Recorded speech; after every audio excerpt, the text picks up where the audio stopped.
Welcome to kids बच्चा TV. दादी के पास सारे बच्चे आ गए थे कहानी सुनने के लिए।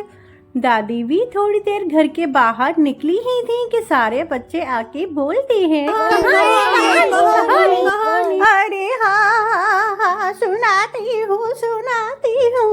मुझे तो थोड़ी देर घर के बाहर भी नहीं जाने देते तुम लोग। बस देखते ही दादी कहानी।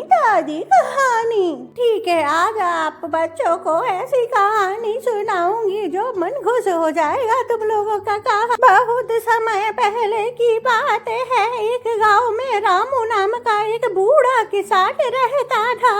रामू बहुत मेहनती था और उसने अपनी कड़ी मेहनत से अपने खेतों को बहुत उपजाऊ बना लिया था। लेकिन रामू एक बात से बहुत परेशान रहता था। उसके 4 बेटे थे। उनके चारों बेटों को बहुत आलस आता था। वे दिन भर गांव में यहाँ वहाँ घूमते और गप्पे मारते रहते थे और अपना समय व्यर्थ करते थे।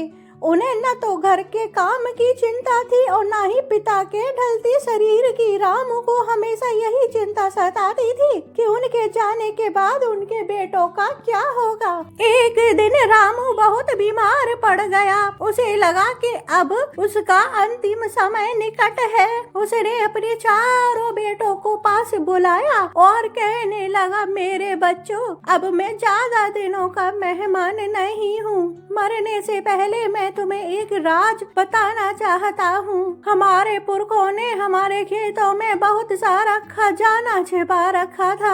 मेरी मृत्यु के बाद तुम उसे खोद कर निकाल लेना और आपस में बांट लेना। कुछ दिनों के बाद रामू की मृत्यु हो गई। मृत्यु होने के बाद बेटों ने कुछ दिन तो शोक मनाया, लेकिन जल्द ही उनके मन में खजाने का लालच जाग उठा। अगली सुबह चारों भाई दुलार और फावड़े लेकर खेत पहुँच गए। खजाने के लालच में उन्होंने पूरा का पूरा खेत खोद डाला। उन्होंने चप्पा छान मारा, लेकिन उन्हें कहीं भी सोने का एक सिक्का तक नहीं मिला। वे बहुत निराश हुए और अपने पिता को कोसने लगे। लगता है पिताजी ने हमसे झूठ बोला था। तभी गांव के एक बुद्धिमान व्यक्ति वहां से गुजर रहे थे। उन्होंने बेटों की निराशा देखी और कहा, जब तुमने इतनी मेहनत से खेत खोद ही लिया है तो इसमें बीज क्यों नहीं डाल देते।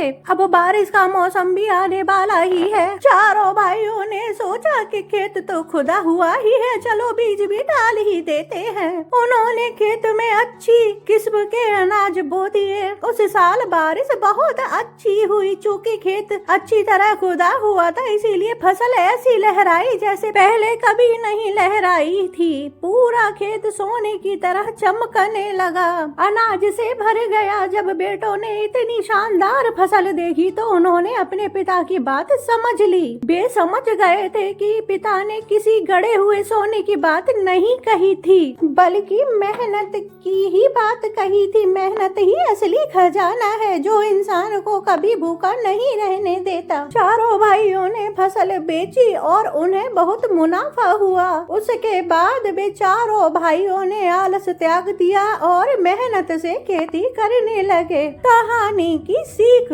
परिश्रम ही सफलता की पूंजी है। मेहनत का फल हमेशा मीठा होता है, लेकिन अपनी मेहनत से कमाया हुआ धन हमेशा समृद्धि और सुख लेकर आता है। समझे बच्चों? अगर तुम लोग ये कहानी समझ गए तो चैनल को सब्सक्राइब कर दो, वीडियो लाइक कर दो, बेल आइकन ऑल पे दबा दो। मिलेंगे कल एक और कहानी में। तब तक के लिए बाय बाय मेरे जिगर के टुकड़ों।